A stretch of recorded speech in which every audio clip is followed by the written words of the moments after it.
These signs and wonders are signs and wonders to grab the unbeliever's attention to hear the gospel. It's that simple. But what I'm about ready to show our people is so amazing. There was a woman that went to one of your meetings and sat under the glory.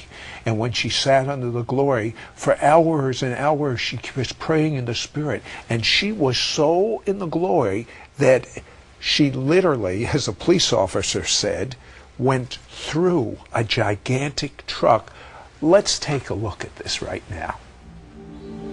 2 weeks later, I was driving home with a gentleman from the jail with me and my two daughters from our Saturday night service. And as I was heading home to take him home, I appeared into an intersection as I was driving, and the light for me was green, and I was following another car through that intersection when my daughter yelled in the back, "Stop!" And I looked to my left, and coming down a large hill was a big two-door truck with an 8-horse trailer attached to it. And he comes through the intersection, and I'm stopped, and he is not swerving.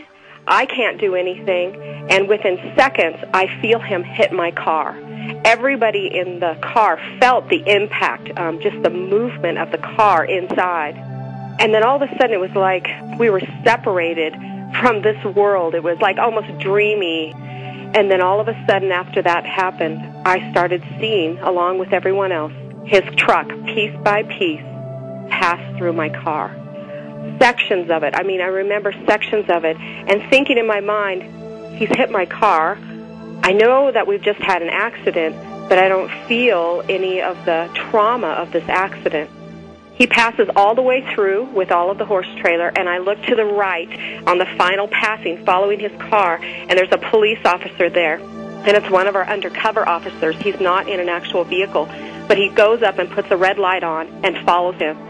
I completed the intersection, and my youngest daughter got out. She was a little disturbed, and we were all shaking inside, and I drove the young gentleman home. I called my husband and told him what had happened to us, and he said, "You know, there was an officer there. Let's get a hold of him and see what he saw." And so the next day, we found the officer who had witnessed it, and he did not want to talk about it. He said, "I will only tell you this." He said, "I reached down to grab the radio to call in the accident. I saw him hit you. And when I pulled up my radio to bring it to my mouth to call in the accident, he was passing through your car." That is outrageous. It is wonderful.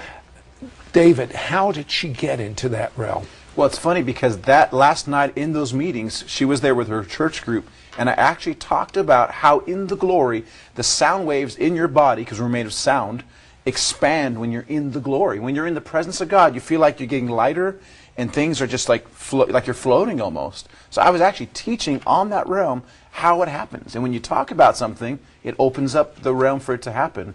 Then they drive home. The 15-hour trip. And for 15 hours or so, 12 hours, whatever it was, nonstop worshiping, praising God for the miracles. Some of them in that van had were healed of asthma.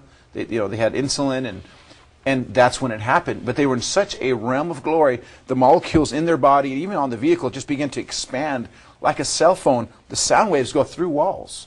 Jesus went through walls when he was in his glorified state, when he came back from being resurrected. So when you're in that heavy glory, the molecular structure of your body literally changes. Your spirit man starts to take over your physical man, and you can go through objects. You can go through walls. You can be transported. And that's pretty much what happened. That glory got to such a degree, their spirit man took over their physical man, and even the vehicle went right through the other vehicle.